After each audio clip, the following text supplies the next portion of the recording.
Tab কেলেঙ্কারিতে অভিযুক্ত প্রধান শিক্ষক ও করণিক গ্রেপ্তার। সরকার পরিবর্তন হতেই ট্যাব কেলেঙ্কারি নিয়ে নতুনভাবে তদন্ত শুরু করল সিআইডি। ট্যাব কেলেঙ্কারিতে অভিযুক্ত বিদ্যালয়ের প্রধান শিক্ষক ও করণিক গ্রেপ্তার। শুক্রবার সকালে মালদার হবিবপুরের কেন্দ্রপুকুর উচ্চ বিদ্যালয়ের প্রধান শিক্ষক ও করণিককে গ্রেপ্তার করল সিআইডি। ধৃতদের মালদা জেলা আদালতে পেশ করা হলে 5 দিনের সিআইডি হেফাজতের নির্দেশ দিয়েছেন বিচারক। 2024 সালে নভেম্বর মাসে পড়ুয়াদের ট্যাবের টাকা অন্য অ্যাকাউন্টে চলে যাচ্ছে বলে তোলপাড় শুরু হয় রাজ্য জুড়ে। বাদ যায়নি মালদা জেলা।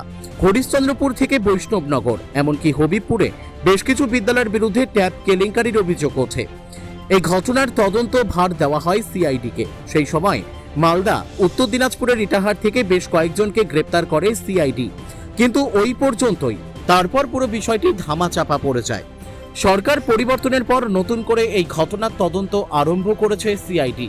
তদন্তে নেমে মালদার হবিবপুর থানার কেন্দ্রপুকুর হাই স্কুলের প্রধান শিক্ষক দুলাল মণ্ডল ও ক্লার্ক রাজেশ চৌধুরীকে গ্রেপ্তার করল সিআইডি।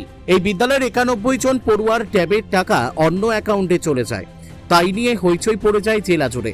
প্রধান শিক্ষকের বিরুদ্ধে থানায় অভিযোগ দায়ের করেন তৎকালীন জেলা বিদ্যালয় পরিদর্শক বাণীব্রত সাহা। এরপরই ওই বিদ্যালয়ের করণিকের বিরুদ্ধে অভিযোগ করেন বিদ্যালয়ের প্রধান শিক্ষক। কিন্তু এরপর তদন্ত আর এগোয়নি তৃণমূল সরকারের আমলে। রাজ্যে সরকার পরিবর্তন হতে নতুন করে তদন্ত শুরু হয়েছে।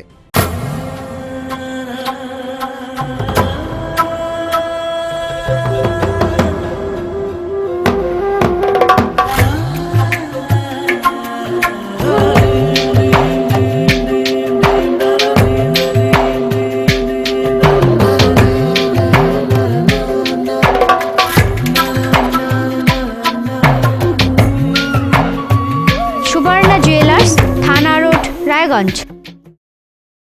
অ্যাকচুয়ালি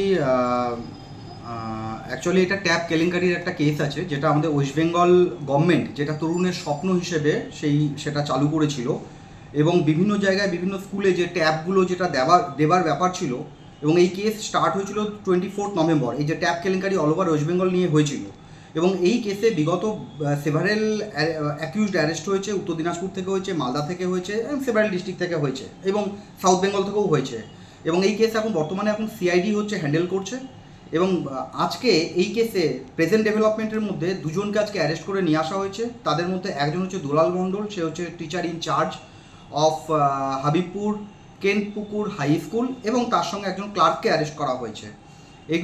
যেগুলো হয়েছে সেগুলো টাকাগুলোকে ট্যাব কেলেঙ্কারি যে স্টুডেন্টের যে টাকাগুলো, যে ফান্ডিং যেটা আমাদের স্টেট গভর্নমেন্ট করতো, সেটা কোনোরকমভাবে সেটা স্টুডেন্টের হাতে সেই ট্যাব না পৌঁছে সেটাকে বিভিন্নভাবে তারা অন্য অ্যাকাউন্টে সেটাকে অলরেডি ডেলিগেট করতো। এবং তাদের মধ্যে মেইনলি যেগুলো কম্পিউটার সেকশানে যারা কাজ করে, এবং তার সঙ্গে প্রধান শিক্ষক এবং কম্পিউটার সেকশন যেটা কম্পিউটার জেনারেট করে, তারা বিশেষভাবে এই যে টাকা নয়ছয় করেছে। এবং তার জন্য যে সেকশন আছে এটা ব্রিচ অফ 409, যেটা আমাদের আইপিসি সেকশন অলরেডি আছে, এবং যেটা এখন বর্তমানে হয়েছে 316 সাবসেকশন 5, এবং এটা স্পেশাল কোর্ট ট্রাইব্যুনাল আছে। সুতরাং এই কেস এখনও পর্যন্ত ইনভেস্টিগেশন চলছে, এবং আজকে তাদের জন্য 10 দিনের পিসি প্রেয়ার করা হয়েছিল। আজকে 5 ডেজ লার্নেড কোর্ট, সবটাই পুরো মেরিট লার্নেড কোর্ট দেখার পরে 5 ডেজ পিসি প্রেয়ার অ্যালাউ করেছে। মালদা থেকে পরিতোষ সরকারের রিপোর্ট, কুলিক নিউজ।